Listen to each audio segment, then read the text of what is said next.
पुढची बातमी बघूयात। देशांतर्गत साखरेचा पुरवठा सुरळीत राखण्यासाठी केंद्र सरकारने एक महत्त्वाचा निर्णय घेतलाय।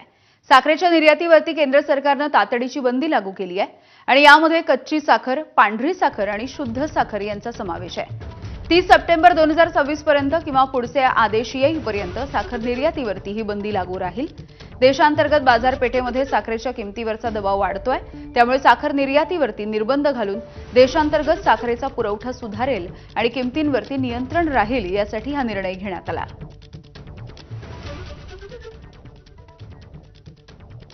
साखर निर्यात बंदीवरती राजू शेट्टी यांनी आता घणाघाती टीका केली आहे। आई जेऊ घालेना आणि बाप भीक मागू देईना अशी अवस्था असल्याचे राजू शेट्टींनी म्हटलंय।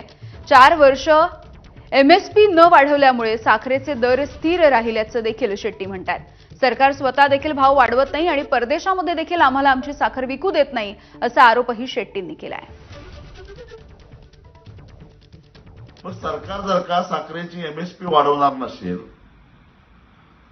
जगाच्या बाजारामध्ये साखरेला भाव चांगला मिळत असेल, तर मग साखर कारखान्यांनी साखर निर्यात का करू नये आणि त्यालाही तुम्ही बंदी घालता, स्वतःही भाव वाढवत नाही, याच्या पाठीमागचं केंद्र सरकारचं लॉजिक काय आहे?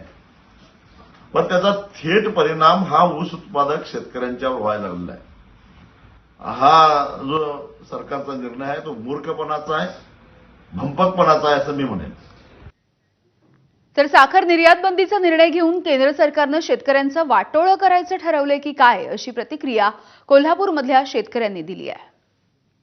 केंद्र सरकारने साखर निर्यात बंदीचं धोरण ठरवलं, यामुळे कारखानदारी आणि शेतकरी निश्चितपणाने उद्ध्वस्त होणार आहे।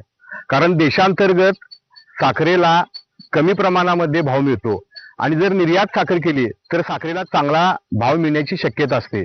साखरेला जर चांगला भाव मिळाला तर शेतकऱ्यांना सुद्धा चांगल्या पद्धतीने त्यांच्या उत्पादन खर्चावर आधारित त्यांना हमीभाव चांगल्या पद्धतीने देता येईल आणि ही भूमिका साखर निर्यात बंदी करून सरकारनं शेतकऱ्यांचं वाटोळं लावायचं असं ठरवलेलं आहे। काय कोणास ठाऊक। अत्यंत गंभीर व तातडीने साखर बंदीचा आदेश काढलेला आहे, तो त्वरित मागे घ्यावा अशी आमची एक शेतकऱ्यांची मागणी आहे। परवाच गेल्याच आठवड्यामध्ये फक्त 100 रुपये एफआरपी वाढवली। 100 रुपये कुठल्या बेसवर वाढवली ह्याचं काही गणित आम्हाला कळालेलं नाही, कारण 100 रुपये म्हणजे एकदम छोटीशी मदत आहे शेतकऱ्यांसाठी। कारण वाढलेले खताचे दर आणि उत्पादन खर्च वाढलेला जर हिशोब करायला गेला तर 100 रुपये कवडी मोल आहे।